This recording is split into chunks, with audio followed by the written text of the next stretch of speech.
salaamaaleykum mbokk yi ñu leen nuyu ku nekk turam ak santam di leen dalal ci studio ITV i rajo di am mbégte di dalal ay sénégalais xamante ñu ngi ci parti politique yi seen xamam màcc ci mbirum maanaam parti yi nu muy doxee te tamit nu muy fonctionner di am mbégte di dalal Pape Sarr bi xamante ne moom mooy secrétaire par intérim de la LD Debout di tamit dalal Mbacké Seck kenn du ko présenté nekk parti Rewmi ñu di gërëm di leen sant ci ajuma bi ak di ñaanal ñëpp ajuma jàmm ak salaam réew mi xam ngeen ne temps yi mbirum politique bi xaw naa yëngu coow li bëri na commentaires yi bëri ku nekk di indi ni nga xalaatee yëf yi di muy demee surtout depuis que président Idrissa Seck décidé jël conseil économique social environnemental dañu bëgg càmbar loolu lan moo ko war a waral li ko war a wundu ci ginnaaw installation bi lan moo nekk ci ginnaaw ak fan la ñu jëm ak naka la ñu jàngate ci mbirum politique ñu am nag mbégte di dalal Pape Sarr ak Mbacké Seck Pape Sarr li xew gis nga ko démb installé nañu Idrissa Seck président conseil économique social environnemental ginnaaw installation bi ban jàngat nga ci am. merci Alassane maa ngi nuyu sama doyen Mbacké Seck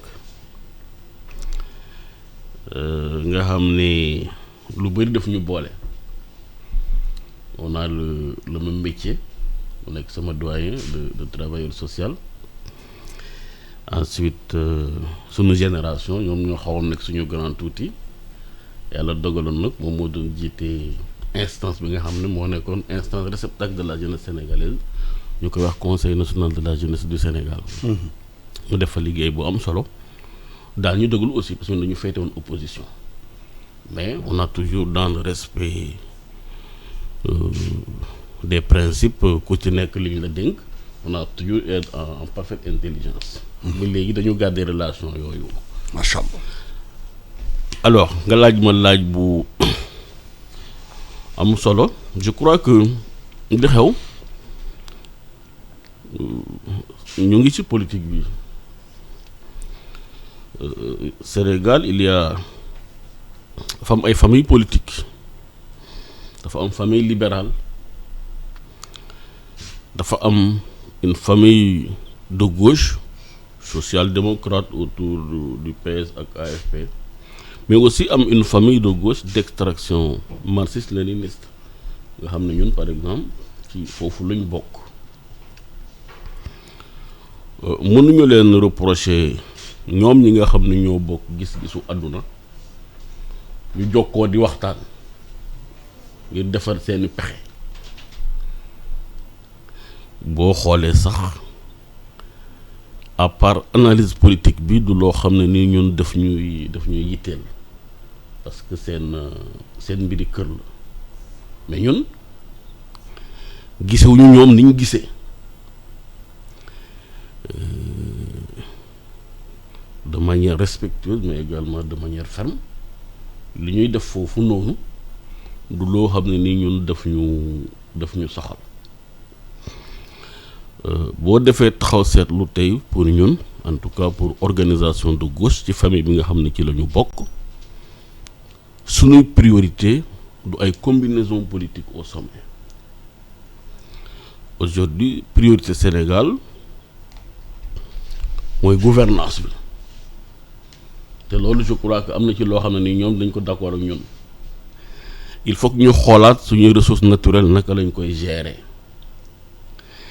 il faut que ñu xool suñu système éducatif naka lañ koy tabaxewaat parce que on a un système éducatif boo xam ne dafa nekk en déliquescence il faut que ñu xool suñu système de santé Covid bi wane na ay failles yu bëri heureusement je ne sais pas encore par quel miracle ñu ngi ciy génn donc nag il faut féliciter tous ceux qui ont travaillé pour ça mais également ci wàllu solidarité yi nga xam ne man ak Mbacké par exemple dañuy yëngu foofu parce que li tubaab di wax le jeu libre du marché la compétition libre malheureusement dafa am ñu muy bàyyi sur les carreaux parce que pour des raisons sociales pour des raisons personnelles pour des questions de parcours ils sont pas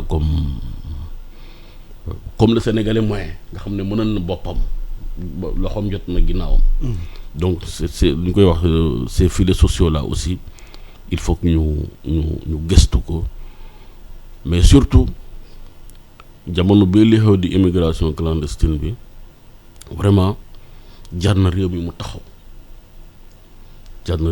taxaw xool connexion yëpp xool li nga xam ne moom la ñu war a def pour que véritablement le Sénégalais qu'il soit jeune senior ou troisième âge mën a dund de manière très correcte dans son pays jaamu yàlla ba ko yàlla di moom.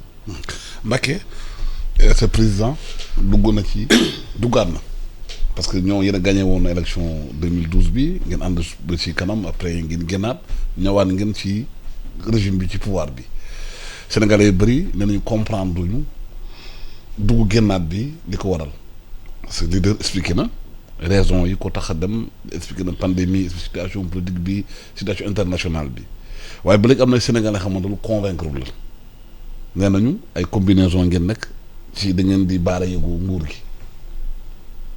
waaw jërëjëf Alsane di nuyu bépp auditeur u i rajo ak bépp téléspectateur u i TV di ñaanal yàlla seen kër gi yàlla sotti fi ay xéewal ba fi ngeen bëgg mu yegg fa ak jàmm. amiin ñu bokk. di am mbégte trop di taseeg suma xarit mon ami et frère mon collègue Pape Sarr nekk un jeune valeureux.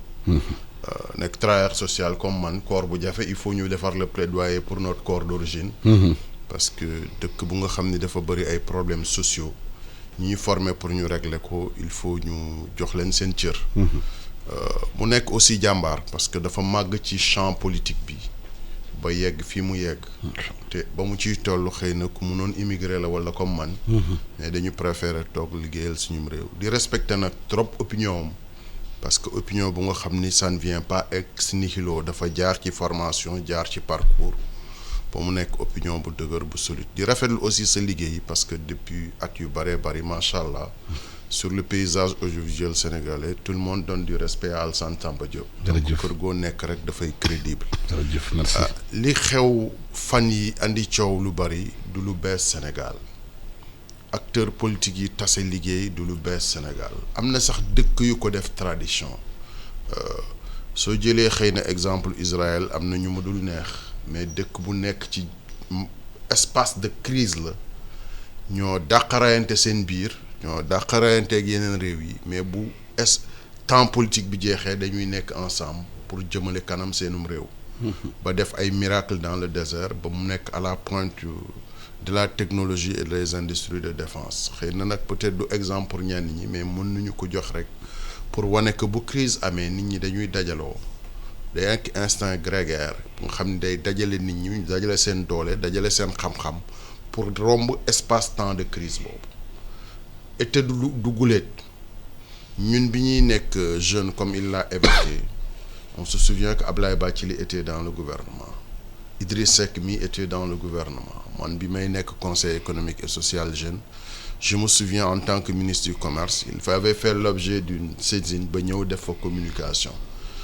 donc du lu bees acteurs politiques yi ñu bokk obédience wala ñu bañ a bokk obédience lëkkaloo ci mbiru réew mi boobu ñu ngi génn ci ajustement structurel bi Abdoulaye Wade bu tontu woon xëy na première invité Abdou Diouf à venir dans un gouvernement xëy na parti libéralisme au Sénégal du demee nii Idrissa bu répondroon aux appels de Jean Collin xëy na Wade demam au pouvoir dina doy waar si en 98 les gens de gauche non valeureux gens de gauche ak des libéraux et tout le monde n'était pas ensemble pour ñu secouer le baobab socialiste dina poser problème donc mun nañu jàpp rek ci gàttal lii président Macky Sall def du lu bees ci Abdou Diouf du lu bees ci Abdoulaye Wade parce qu'on se souvient parti bu mel ni LD ay Mbaye Diack yàlla na leen yàlla yërëm amoon nañu presque 8 députés à l'Assemblée nationale ay ñaari ministres et ñooñu ñëpp dañ doon liggéeyal Sénégal moment boobu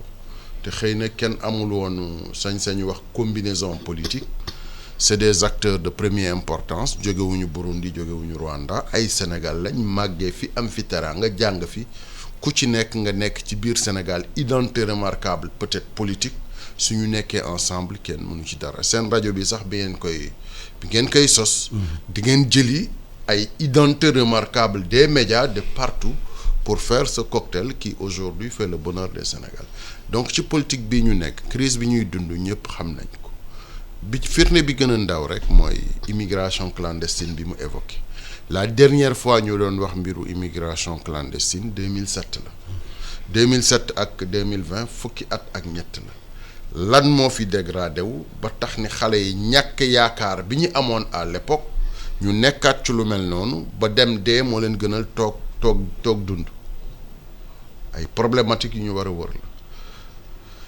non seulement yematul si ñàkk liggéey mais Covid bi dafa andi ñàkk jàng donc da ngay xëy suba ba ngoon jàkkaarloog sa écran télé wala sa écran portable mu yàq say bët jox la culture meneen réew activité yeneen réew ngay rêve ci loolu te boo jógee fi nga connecté wu pour reer mu poser problème pour ndékki mu poser problème pour nga am 100 francs sa poche sax mu nekk problème parce que say waajur filet social bi téye famille bi benn repas la loolu duñ ko dund Alassane ñaata solution ñaata envoi d'argent pour bañ a tudd turu société ngay def par jour sa 2000 francs bi ngay xeeb ñaata famille la téye c'est-à-dire loo mun a bokk ci mouvance présidentielle wala nga nekk opposition wala nga ànd ak keneen mënoo ñàkk xam ni dans ce pays la pauvreté l'indigence est un mot qu'on vit au quotidien même bu ñu xamul tur bi nit ñi bala ñuy dégg indigence rek wuti certificat d'indigence dem hôpital mais indigence mooy pauvreté extrême lu fi nekk la c'est pas pour rien que les bourses familiales et sociales pendant ces 3 dernières années mu nekk même thème de campagne wala objet de campagne nit ñi félicité wu jarul sax dem au fin fond du pays dès que tu fais 20 kilomètres l'accès à l'eau potable te pose problème femmes yi nekk ci ay chambrières ay bouteilles yu jaune yu weex nga gis quand tu vas dans le Ranérou Ferlo nga gis et les animaux et les humains sur la même mare en train de chercher de l'eau potable voilà ce que nous vivons dans notre pays mu neex ñu mu naqari ñu un système hospitalier bu nga xam ni jàmbaar la ñu ci Covid bi mais le plateau technique des na waa ji nee nañ manque d'évacuation sanitaire rey na kilifa yu bari cette année ça veut dire qu'il y a des choses à faire sur le plan de la santé mais su ñu amee contexte bu mel noonu Idrissa nekk nag loo ko contre il faut reconnaître que c'est un Sénégalais talentueux il est d'une extraction modeste comme man comme Pape Sarr comme yow parents yu amul niveau d'étude bu mu am mais jógee zéro yaayam rang école ñetti fan papaam di jaay des vêtements usés mérité may ko mu dem sur une bonne école primaire une bonne école secondaire ba ñëw lycée Van Vollenhoven yàlla di ko dimbali ci xarañu boppam ak talent boppam ba am yenn opportunité de formation au Sénégal à l'extérieur exercer dans le privé avec succès nekk acteur politique de premier plan Ablaye Wade ni bi ma ko bàyyee ak sama parti et demi laa fi fekk rôle bi mu joué à l'avènement de l'alternance avec Ablaye Wade kenn na tablé wu ko c'est clair limpide comme l'eau de roche comme directeur de cabinet comme directeur de campagne directeur de cabinet premier ministre dans une position de quasi-dualité selon certains mais malgré loolu le jour où il a senti que les dérives étaient là il a claqué la porte est-ce que si c'était Alassane Samba Diop il ne serait pas resté dans les lambris du pouvoir et continuer à en bénéficier je me pose la question est-ce que si c'était Mbacké Seck ou Pape Sarr dans notre conception de la réussite sociale tekki am oto am ay dak am ñu la wër est-ce que duñu woon toog noppi waale loolu nga xam ni moo doon jeunesse sénégalais yi à l'époque te mu toog am conscience bi Alassane nga nekk ci témoin et il pouvait rester en jouir mais quand il lançait l'alerte nombreux étaient nos compatriotes sénégalais politiques ou non politiques qui aujourd'hui du ko ŋàññi n'avaient pas conscience des risques et des alertes qu'il posait à l'époque en 2004-2003 mu jaral ko mu dem à Canossa il a vécu le calvaire sa famille disloquée wu ses enfants menacés son intégrité physique menacée Idrissa est resté ferme et droit dans ses bottes à un moment donné de notre politique le poste de vice-président qu'on avait créé c'était spécialement taillé pour lui il aurait pu il est resté patriote mënoon na ànd ak Abdou Diouf mënoon na continuer jouir de Ablaye Wade defu ko mu fal Macky Sall nag parce que su ñu defee la lecture des résultats du deuxième tour. Aussi bien Thiès que Matam avaient les meilleurs résultats. Lan moo tax Thiès am les meilleurs résultats? Parce que le leader qui a eu un ancrage local total depuis 3 décennies, moo ànd ak Macky Sall. C'est pourquoi on a eu à Thiès les meilleurs résultats du deuxième tour pour porter Macky Sall à la tête de la magistrature suprême. Et lors bi ñu nekkee ci jiixi jaaxaa deuxième tour bi soo waxoon Ablaye Wade laay jàppale yëf yi mën na demee neneen. Et beaucoup étaient inquiets, mais c'est un homme d'honneur qui dit que sàmm sama kàddu laay def. La personnalité bu dem deuxième tour intéressé mu man maa wax képp ku jiitu danaa la jàppale te bi muy wax loolu souvenons-nous en novembre de 2011 ABC disait que il n'était pas sûr que bu Idrissa demee deuxième tour dina ko jàppale. Moustapha Cissé Lo en janvier 2012 bi ñu ko laajee ndax bu Idrissa demee deuxième tour daa nga ko jàppale dafa wax du ñu ko jàppale. Et c'était les successeurs, c'était les numéros 2 et 3 de Macky Sall. Mais malgré ces déclarations très fortes de personnes engagées autour de Macky Sall, Idrissa a maintenu sa parole. Kooku su demee ba crise dab ñu mu ni dinaa ci jàpp ci liggéey bi mën nañ gëm ni c'est la bonne foi qui l'anime. Parce que bu doon wut station bu doon wut nguuru bu doon wut position il aurait pu, comme Ousmane Ngom à l'époque de Diouf, rester avec Abdou Diouf. Il aurait pu, comme certains, ravaler ce qui le révoltait et rester avec Ablaye. Il aurait pu, dès la première année d'alternance avec Macky Sall, rester avec lui et occuper une station. Parce que ñi am dimension comme Tanor Dieng, ñi am dimension comme Moustapha Niasse, chacun était à la tête d'une institution. Waaw, Sénégalais yi lan nañu bëgg. Sur 310 partis, nous avons des partis politiques avec un nombre pléthorique. Presque 220 sont autour de Macky Sall. Pourquoi un seul leader n'a pas la possibilité de travailler à l'instar des autres pour nekk ay nawleen wi? Alsaan loolu mooy jafe-jafe bi nga xam ne moo am ci dëkk. waaw Macky expliqué na raison yi waaye Sénégal à chaque fois ba amee kii politique dañuy naan crise am na dañu rassembler autour du parti depuis Senghor ba léegi mais est-ce que rassemblement yooyu am na changement ci dundinu Sénégalais yi? Puisque crise boobu ñuy wax ba léegi moo topp Sénégal ndóol bi moo topp Sénégal ndóol bi changé wu. En tout cas Mbacké Seck comme on nous a appris à le faire ci école ba ñu tàggate il a bien posé le diagnostic. Vraiment il a expliqué la situation bi nga xam ne ci la réew mi nekk. waaw. Je valide le diagnostic Mbacké. Le pays va très mal.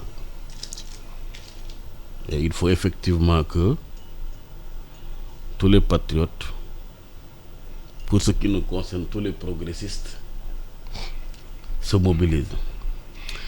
Maintenant, en politique, il y a les options. Vous avez opté de me rejoindre le président Macky Sall. Donc, une option gratuite, mon cher ami. Ce n'est pas une option gratuite. lu tax. Il suffit de voir mon grand hier à la télé rek, devant toutes les caméras du monde et tous les écrans du monde, très souriant. Je n'ai jamais vu Idrissa Seck à l'aise dans cette posture. Mais en politique, il y a les options et il faut les assumer. mais pour yow lan moo waral option boobu noo ko jàngate yow. Bon man dama jàpp ne ak diagnostic bi mu posé te ma d'accord ci ak moom ku bëgg a régler problème Sénégal du conseil économique social lañ koy régler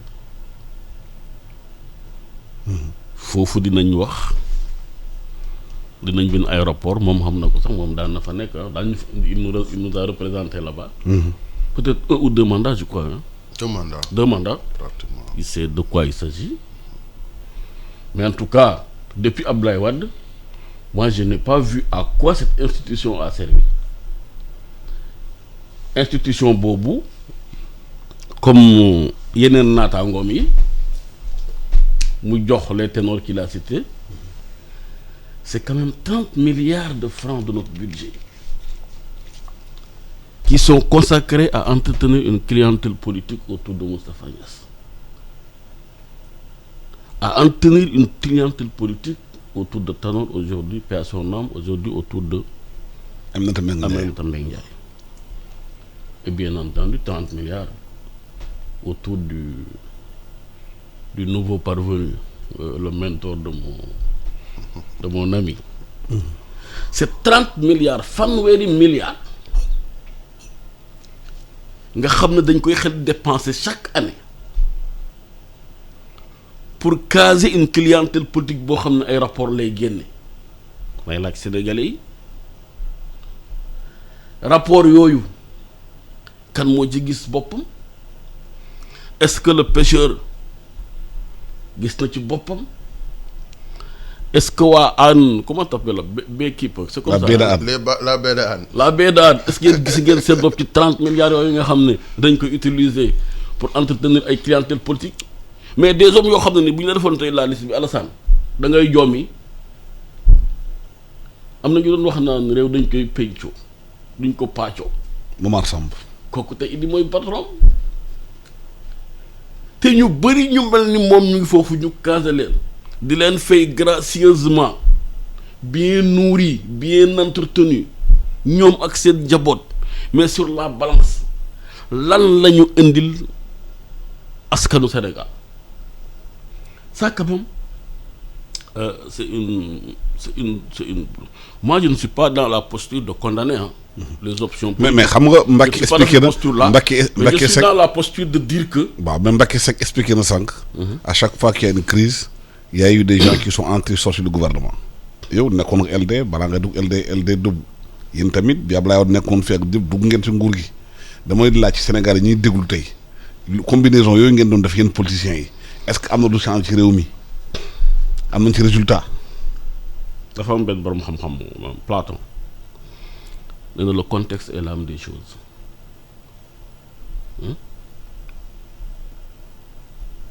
loolu muy wax noonu ça me sont mes années de lycée aw ma woon responsabilité yi ma am tey aw ma woon capacité d'analyse ni angle d'analyse bi ma am tey en tout cas ci li ma jàng suñu doctrine analyse concrète de la situation concrète. Ça c'est les marxistes. La situation du pays actuel. Est-ce que justifié na loolu. pour man justifié wu ko. justifié wu ko. déedéet. bu tax. pour man bu amee ay ressources waruñu renforcer ay ressources pour entretenir clientèle politique déjà elle nous coûte très cher cette clientèle politique là. Pour moi, comme nous avons sama introduction, les urgences du pays sont ailleurs. Pour moi. Les urgences du pays étant ailleurs, le budget, il nous provient des ressources. Le budget, c'est le prix des activités. Suñu alal suñu askan nañ ko ñongal toppatoo suñu réew. J'espère que Mbacké et ses partenaires stratégiques, j'espère qu'ils auront l'intelligence, les capacités de régler les problèmes yi nga xam ne moom la posé nañu ci diagnostic. Justement Mbacké est-ce que président Idrissa Seck conseil économique et social mun naa influencer bu changer dara ci réew mi ni muy doxee ci coono ni Sénégal yi dundee ci maanaam ndóol bi am ci région yi ci jafe-jafe immigration clandestine ci xale yi di wut xëy amaguñu xëy. waaw jërëjëf man xam nga awma dialectique bu Pape man dama yéex a dugg ci politique bi dama nekkoon ci activité civique yi rek mais. Pape man situation concrète mesure concrète. waaw mais bi LD ak yenn parti yu bari duggee ci gouvernement bi xëy na mënuñu wax ci lu ñu laal lii la ñu def lii mooy plus-value bu ñu andi. mais andi nañu jàmm suñu réew. Alassane soo voyagé Afrique man mësuma gis arme j'ai jamais touché une arme Guinée bii ñu dendal boo demee à tout coin de rue tu vois une arme soo demee dans la sous-région carrefour yi day am char de combat. ak checkpoint. soo demee Côte d'Ivoire yenn heures yi ñeme woo dox soo demee Nigéria seen bâtiment bu mel ni ñetti gars yu yor Kalachnikov dana fa nekk cette paix amul prix. stabilité boobu gouvernement d'union nationale yi wala ouverture yi muy am paix bi muy andi amul prix et stabilité fu mu am investisseur mun a ñëw nga am jotu liggéey Rwanda bi nekk exemple tey lii mu am li ko may mooy paix stabilité être ensemble autour d'un même objectif loolu mooy bi njëkk. waaw mais xam boo amee stabilité pendant 30 ans 45 ans. te xale yi continuer di jël gaal di dem. paix am na. maa ngi ñëw waaye liggéey. mais d'accord nañu ni paix.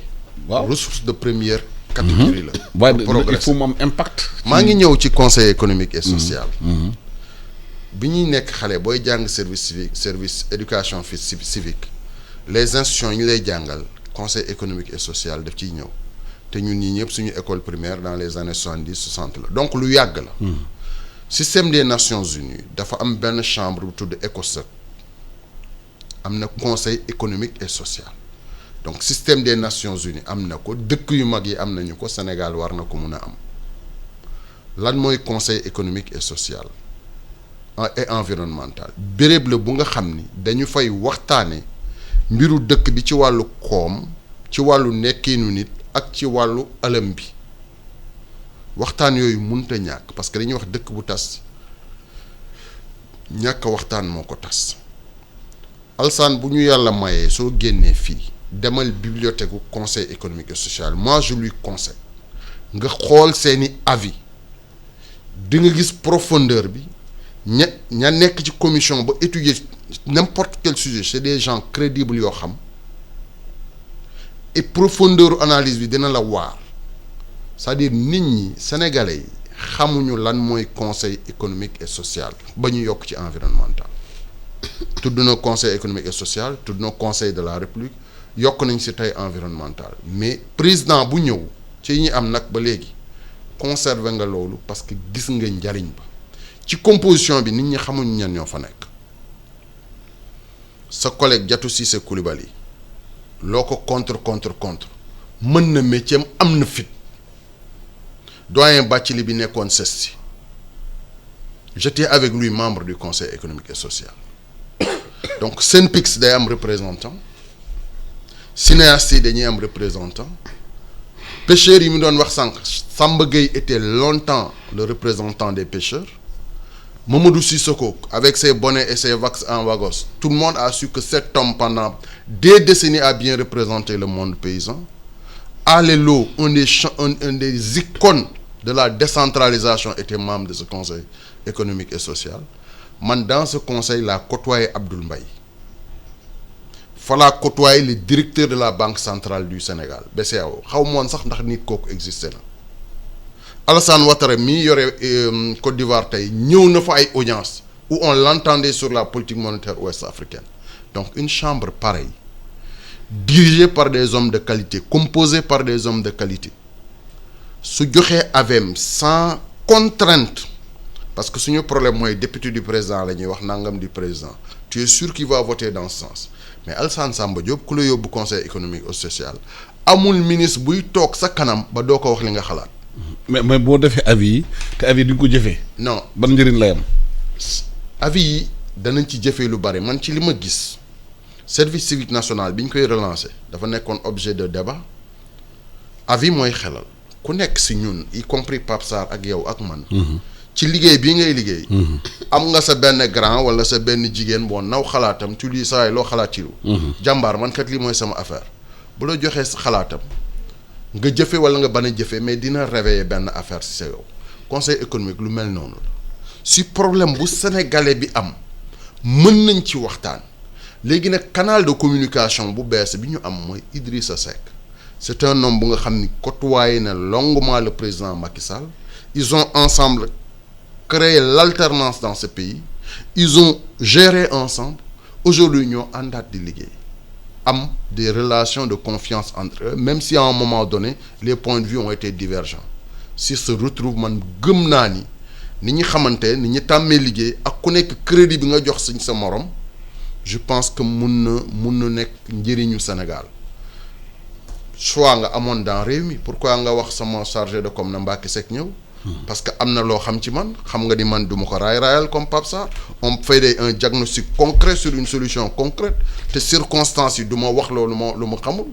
donc différence boobu dafay am ci rapport entre décideurs est-ce que processus de décision bi war a accompagner avis bi wala recommandation wala étude bi dana gën a huiler quand Idrissa est là man gëm naa ni mën na gën a huiler parce que sa stature d'homme d'État, sa longévité dans l'opposition, ses relations particulières avec Macky Sall et les ressources humaines de qualité qu'il a même magnifiées, que Madame Aminata Touré a encore magnifié hier.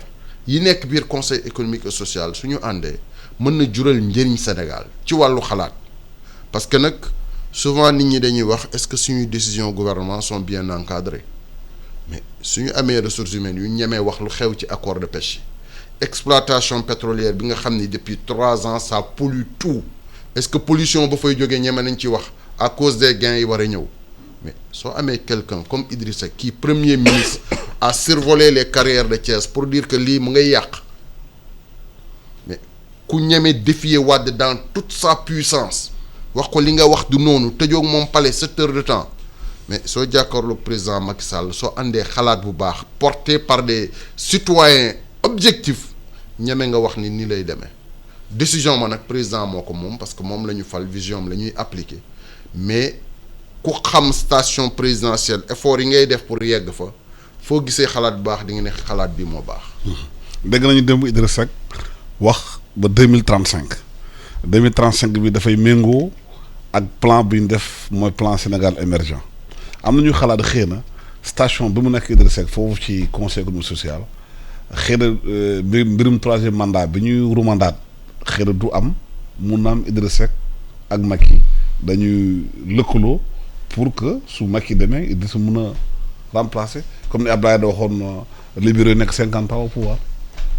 waaw xam nga ba Abdou Diouf di def sa dernière réforme là bi muy supprimer quart bloquant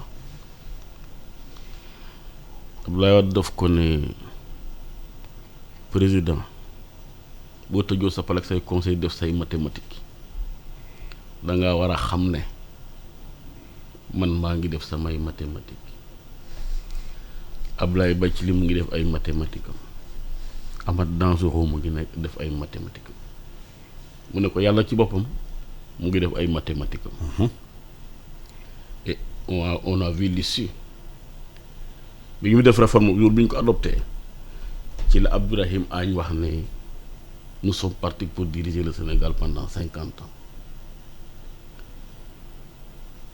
il se trompait parce que quelques mois après ils ont plié bagage ay pexe la rek mais je crois que am na ay chantier yoo xam ne nii sénégalais ñi nga xam ne ñoom bokkuñu ci seen combinaison loolu parce que Macky quand même mënut a bañ combinaison yi je suis vraiment très courtois avec lui et il le sait il sait que je suis courtois avec lui. Absolument. Mais il sait que vraiment combinaison yi moom am na et que donc. xalaat nga ne. ñu ngi ciy liggéey. Idrissa Seck ak Macky Sall dafa am lu ñu déggoo. non loolu Sénégalais xam. loolu que ñun am nañ information yu wóor. yooyu yan la. depuis sax ñu commencé waxtaan. yooyu yan la 18 mois ñu ngi waxtaan. waaw fu ñu dem. fu ñu toog jot nañ minutes yi. si lan la ñuy waxtaan. mais comme li mu la wax rek. yenn saa yi politique aussi. ñu nekkuñu le genre de politicien yoo xam ne sa kër boo xam wax ko boo xamalee Alassane Samba Diop loo xam ne mën na koo gaañ nga wax ko non nous on intervient et c'est une option que sur les questions fondamentales qui intéressent le pays et la vie de la nation. mais bu fekkee Alassane lu muy def. yow la nga seq ak Mbacké day gaañ réew mi di xaar. la nga seq ak Mbacké tant que yéen a ngi koy wax. te gaañul réew mi. dañuy jàpp ne seen affaire la yéen ñaar comprendre nga. mais bu duggee nag ci li nga xam ne mooy réew mi kooku nag day doon un sujet de préoccupation politique mais Alassane nga may ma wax quand même Mbacké que. lui l'ancien président du conseil de la jeunesse il peut pas dire et assumer que en tout cas négliger la contribution de la LD dans la marche du pays de 1993 à 2004. Ça ne m'effleure même pas l'idée, mon cher. Oui, c'est ça. Parce que j'ai eu accès à beaucoup de documents officiels. Je connaissais les rapports de l'institution qu'il dirigeait à notre nom, Jeunesse sénégalaise. dans les travaux, que ce soit au ministère de l'Emploi, au ministère de l'Environnement, sur les différents projets phares, où moi-même je le rencontrais. Ensuite, il sera extrêmement difficile aux Sénégalais d'expliquer aux Sénégalais que quand même le passage de Modou Ndoye au ministère de l'Éducation de base n'a pas carrément impacté le système sénégalais. Quoique, bon, certaines réformes mal poursuivies ont créé d'autres problèmes qui nous poursuivent encore. Ça aussi, c'est l'objectivité, quoi. Mais aujourd'hui, il y a une opposition, nouvelle configuration bi am ci pouvoir bi. Ndax nga di taxawee ñun ci opposition bi par rapport à ça. D'abord xaaruñu ko ñun par exemple bi ñu lancé LD Debout li ñu njëkk wax mooy il faut jeter les bases d'une plateforme Sénégal Debout ñu commencé di liggéey ci loolu. Plus tard 6 mois après on arrive à créer le CRD, le Congrès de la Renaissance démocratique, dans le salon de notre ancien secrétaire général Souleymane Gueye paix à son âme, qui est décédé. On a jeté les contours en séminaire. Si vous lisez la presse, dans la dernière période, moi j'ai conduit une délégation qui a rencontré une délégation conduite par Khalifa Sall. Et nous avons une convergence de vues sur ce qu'il faut faire. Qu'est-ce qu'il faut faire aujourd'hui au Sénégal? Nous pensons qu'il faut travailler à rassembler les progressistes. ci wolof. waaw dañu xalaat ne. merci Alassane. ci wolof lañ nekk. tukulóor bi ak séeréer bi. séeréer bi. tukulóor bi ak séeréer bi. dañuy wax ak askan wi. waaw mais xam nga wolof bi moom ñun ñëpp a ko bokk. waaw askan wi c'est notre génie. c'est notre génie national, quoi. Les gens font des erreurs du coquille, mais ñun ñëpp ko bokk. tout là-bas, quoi. Donc li ma wax nanu ñun li ñu war a def mooy te ñu ngi ci liggéey ba boole ñi nga xam ne moom la ñuy wax le camp des progressistes, opposé aux gens de l'avoir, du pouvoir, xam nga seen théorie yooyu rek, quoi. yaa ngi boo taalee vidéo yi rek nga dégg les gars yi leen di rey nag fan yi xam naa am nañu solo daal. Alors donc il faut travailler à mettre tout ça ensemble, mais vraiment ci intérêt réew mi donc tey ñun dañu xalaat ne démocratie sénégalaise dafa nekk en danger. Alassane boo observé que mu nekk Sénégal, que mu nekk Côte d'Ivoire, que mu nekk Mali, peut-être demain on verra ce qui va se passer avec le Burkina dimanche, da ngay am impression ne ce ne sont plus les peuples ñoom ñooy décider ci issue élection yi. boo analyser nga dem ba ci biir da ngay am impression ne dafa mel ni il y a une main étrangère, en tout cas il y a des technologies politiques yu ñu utiliser pour que résultat bi jël benn sens. ci suñuy théorie fële bu ñu demee quartier général dañ naan l'impérialisme français est en train de se restructurer en Afrique de l'Ouest pour préserver ses intérêts en s'appuyant sur des forces quelle force? Mbacké, je te laisse, je t'excuse de qualificatif. C'est vraiment pour ne pas dire rétrograde, carrément dans la compromission.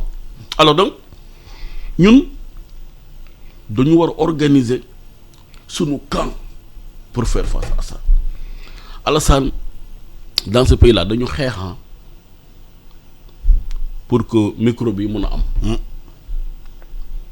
Mon père, il a été renvoyé de l'université parce qu'il vendait un journal. Vérité. En année de maîtrise. xam nga loolu dafa doy waar. ay sëy tas nañ pour simplement nga mën am liberté de réunion. deret tuuru na fii ci allées yi pour simplement manifester. mais tey manifester problème la Sénégal. je crois que loolu idi dina ci taxaw. pour que les Sénégalais, qui qu'ils soient, quel que soit seen bord, ñu mën a manifester pacifiquement en respectant la loi bu fekkee ne d'accord duñ ci politique publique yi. tey processus électoral une situation boo xam ne ni élection démocratique mënut a am Sénégal. ndax parce que d'abord dañu corrompre la loi électorale. dañ ci dugal ay réformes impopulaires c'est-à-dire yow yaay organiser élection bi yow yaay tan kan mooy doon candidat kan moo dul doon candidat. mais parrainage. gis nañ ko Bénin c'est pas seulement je parle du rek Sénégal. c'est sous-régional. c'est sous-régional mooy li ma doon wax léegi nii donc aujourd'hui il y a une urgence dans le pays, il y a une urgence en Afrique de l'Ouest pour une jonction des forces pour rétablir l'intégrité des processus électoraux. Parce que l'élection, si vous faites ku bëgg a nekk candidat mënoo doon candidat il faut que mu am koo xam ne il faut que mu d'accord pour nga nekk candidat il y a problème bu ñu demee ba avec tous les enjeux qu'il y a autour des terres. Moi, j'ai des préoccupations par rapport aux prochaines élections municipales. Il faut que les Sénégalais mën a fal seeni maire dénk leen seen alal dénk leen les ressources qui leur appartiennent. Suffrage direct. Suffrage direct ou indirect, je ne sais pas, mais il faut qu'on revienne au consensus qui nous a permis de réaliser les alternances pacifiques, comme il l'a rappelé tout à l'heure là, sans effusion de sang. Je termine Alassane sur un point qui me semble. Notre justice. Nous avons une administration problématique. Nous avons une justice qui a démissionné, comme le juge Dem ni mu ko waxee. Bougazeli am nga seen benn collègue chaque jour bu yeewoo mu bind page Facebook am kañ la ñuy juger Bougazeli mais on te prend carrément dans la très haute délinquance nga xool yi affaire yëpp ni mu demee waaye ñu ko juger. Ñun suñu taw seet lu mu joxe mooy système justice bi nekk Sénégal boo bokkee ci ñoom boo defee lu garaaw lañ ko lijjanti ba nga ñibbi sa kër mooy kaaw Bougazeli mën nañ citer ay jeneen bu fekkee ne bokkoo ci ñoom boo sëqatee ñu rëq sa ndigg la justice sénégalaise est devenue un très sérieux problème loolu aussi je crois que le président Idrissa Seck dina ci taxaw pour que parce que mënoo am le processus électoral pilier la ci démocratie une justice libre indépendante pilier la ci démocratie ñaar yooyu dañoo naxas évidemment maintenant dans un contexte économique de surexploitation de nos ressources et au profit d'intérêts étrangers avec la complicité de. am nga problème chantier yi mu tegi bëri na sax nga léegi. waaw dañu war a rëq sama digg mais am na lu mu wax lu am solo la mooy chantier yi te aussi constat bi am ci doxalin réew mi ak démocratie Sénégal fu mu waroon weesu fii parce que manifester quand même nga bëgg a manifester déposer candidat ñu naan wuy autorisation bii kërëb yooyu réew mi war na ko weesu normalement manifestation war na quelque chose de banal ci réew mi ci réewum démocratie mbirum justice bi problème la posé parce que nañu teg na suñu bët ci loolu est-ce que yaakaar nga ne Idrissa Seck bu ñëwee ci nguur gi dina mën a indi dara ci loolu soppite. dama d'accord totalement ci diagnostic bu mu posé aussi parce que Sénégal li xaw a doy waar ci xam nga Sénégal yi foor nañ ci diagnostic. non la solution la ñuy xaar. xam nga lu doy waar si ñun ñi waaw c'est-à-dire lii mu wax moo wax ko yow nga nangu ko am na fooy féete da nga koy bañ mais président bi ngay àndal su suba dans un discours mu reconnaître ko tu es obligé de l'accepter alors que yooyu ay piliers démocratie la suñu charte fondamentale maye ko droit à la marche tout le monde égale dignité devant la justice. Président Macky Sall, quand il venait d'arriver, il dit « Je ne protégerai personne ». Les rapports, non-rapports avec les forces de défense et de sécurité dans la gestion de nos libertés et de nos droits prévus par notre constitution. Mais ay chantier là, tout est perfectible. Tout est perfectible.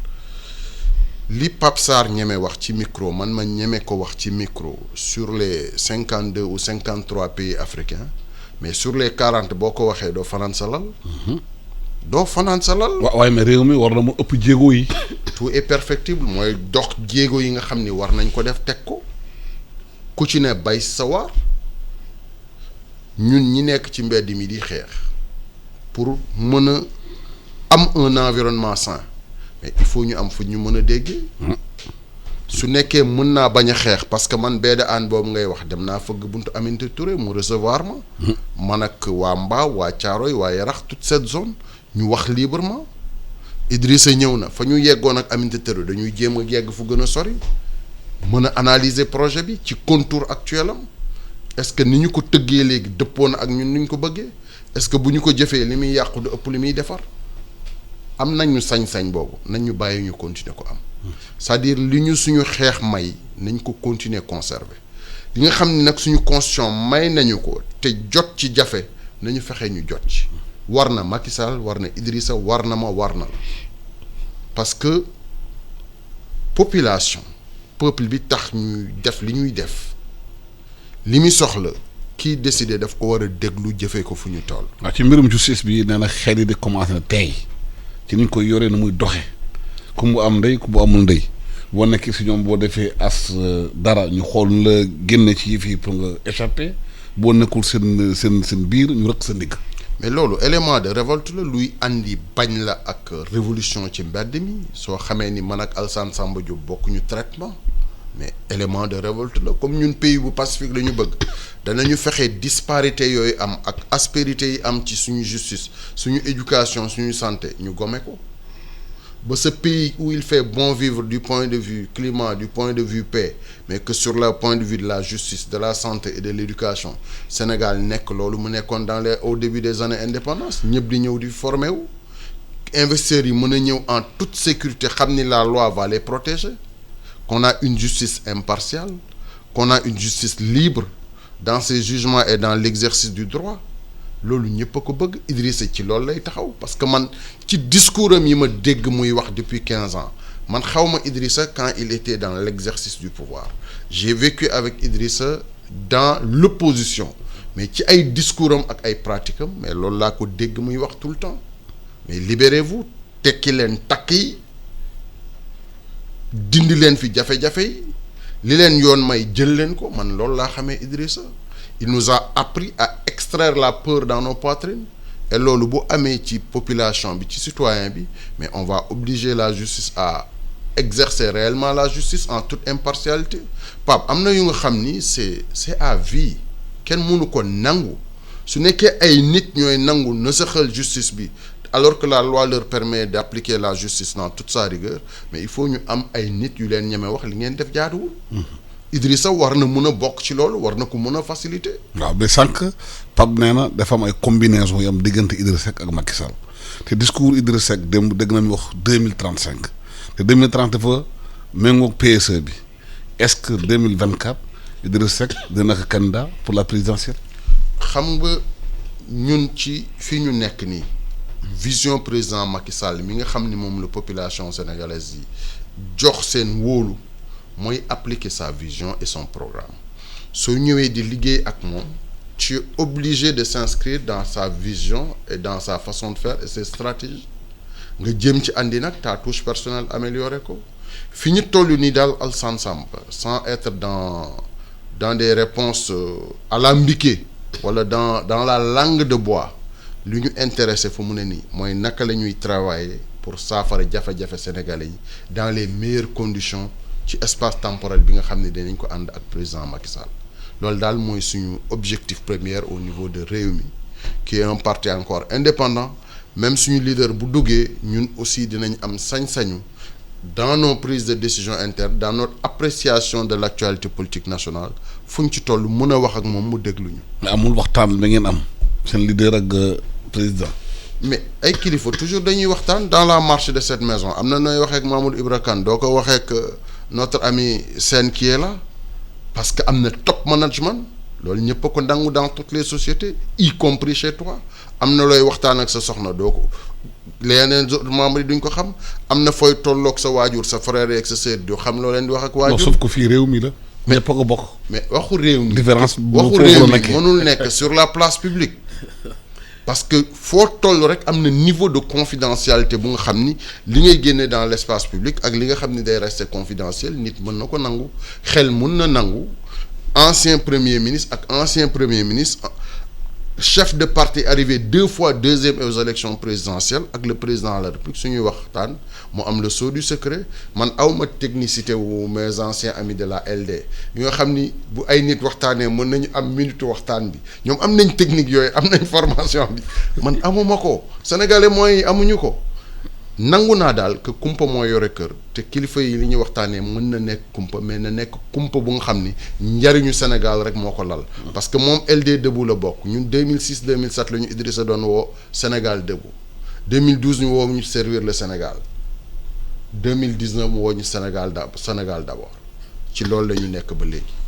est-ce que yow kii bu bees bi déstabiliser wul opposition bi ci nu muy taxawee. mais da koy gën a réorganiser. waaw xam nga Sénégal nag dafa am opposition ak opposition. am na opposition boo xam ne ni. comme li Talla Sylla doon wax dafa am opposition et l'autre position. man xam nga dama budde woon les réunions du FNR. ndax. dama dem réunion FNR ma dend ak un cadre d'un parti. qui est d'ailleurs ministre là qui vient d'être. qui est devenu ministre. oui. alors donc fi ñu toog nii comme ni ñu toog nii rek j'ai vu que tout ce qu'on disait là ils s'en rendent compte instantanément. di enregistré. oui. Allahu akbar. J'étais à côté de non seulement il transmettait instantanément et il recevait des instructions et il essayait d'orienter la réunion avec ces instructions là. Moi, j'ai vécu une expérience comme ça. J'étais avec un leader de l'opposition qui était d'ailleurs candidat à la présidentielle. Je lui ai dit, mais moi, cette instance-là, je ne comprends pas. Nous sommes sous contrôle. Et donc, il y a eu cette opposition-là qui a toujours eu le comportement du... Je ne sais pas comment on dit là, du margouillat devant le marigot. Hein, beaucoup poussé Mouteb, beaucoup poussé Mouteb. Il y a eu ça. Moi, j'ai vécu ça en tout cas, de mon expérience. Et donc, j'avais décidé de suspendre mes activités dans cette organisation en attendant. Maintenant, effectivement, situation bi gën naa leer am na ñu dem tëb nañ daan nañ ci marigot bi. c'est quoi Mbacké, c'est la soupe là hein? Il y en a qui ont pris place pour la soupe. Alors il y a d'autres ñu ngi léewtoo encore mais je crois que les prochaines semaines dina gën a leer. À partir de ce moment-là, donc. Est-ce que loolu day permettre yéen ngeen réorganiser dana gën a yomb nag maintenant une fois que les feuilles mortes voilà. Mbacké, en mettant toujours le respect dû à l'ancien. Go ahead, vas-y. Une fois que les feuilles mortes là on s'en débarrasse maintenant, il pourra être possible je crois, d'engager carrément le pays, les forces vives, pour être humble, la partie des forces vives. Qui n'exerce pas le pouvoir, pour rester vraiment humble, et il doit être possible de mobiliser cette partie-là, de l'organiser et engager la lutte d'abord pour la démocratie. Il faut nous préserver les acquis démocratiques. Alassane man xam fa laa la xamee. poste Médine. waaw marche ba. manifestation yi doo ñu lacrymogène. ay lacrymogène waaw. nga aw nii ma aw nii ñu kar ñu mbëkkante. tu as tenu ma main foofu laa la xamee. peut-être yaa ngi woon première ou deuxième. il y a 20 ans. oui c'est ça man foofu laa la xamee. donc am na ay sacrifices. y a une histoire oui. loolu c'est pas ay parvenus yoo xam ne ni par des concours de circonstances ils ont pu être au bon moment au bon endroit comme on dit. du ñoom ñoo war a neenal ñooñu. loolu c'est pour le peuple sénégalais dañ ko war a comme ni nga ko waxee léegi dañ ko war a préserver. Il faut défendre la démocratie sénégalaise, il faut que ñu défendre acquis démocratique Sénégal. Deuxièmement, il faut organiser les forces vives autour d'un processus électoral intègre. Intègre mooy kuy sénégalais da ngaa war a bokk ku bëgg a nekk candidat. Les conditions doivent être les mêmes pour que ku bëgg a nekk candidat nga nekk candidat. Les résultats dafa war a jóge ci urne yi warta am ay mathématiques ay njuuj njaaj nga yem pare ba toog def sa conférence de président léegi amatuma njuuj njaaj bu may def ça c'est un aveu. Dans d'autres pays c'est la haute trahison. Donc voilà chantier yi daal ñoo ngi noonu man je suis pas trop électoraliste. C'est vrai qu'il faut, en tant que parti, il faut participer aux élections. Ouais, les équilibres fondamentaux de la démocratie. faut le préserver. Il faut ñu préserver ko stabiliser ko comme ni ñu wax dans notre jargon technique là. Il faut stabiliser ça. Mais je veux dire un dernier mot. Rapidement, c'est la fin. Je veux dire à Mbacké, ce n'est pas la peine de continuer à justifier. duñu leen gëm mais nous avons des problèmes si vous parvenez à les régler les Sénégalais apprécieront dégg nga. jeex na. loolu rek laa ko bëggoon Pape Sarr maa lay gërëm di la sant LD Debout di gërëm Mbacké bu réew mi di gërëm équipe technique bi di bàyyi Baba Ndiaye ñëw continuer journal bi ñu yendoog jàmm week-end jàmm ak salaam jërë ngeen jëf.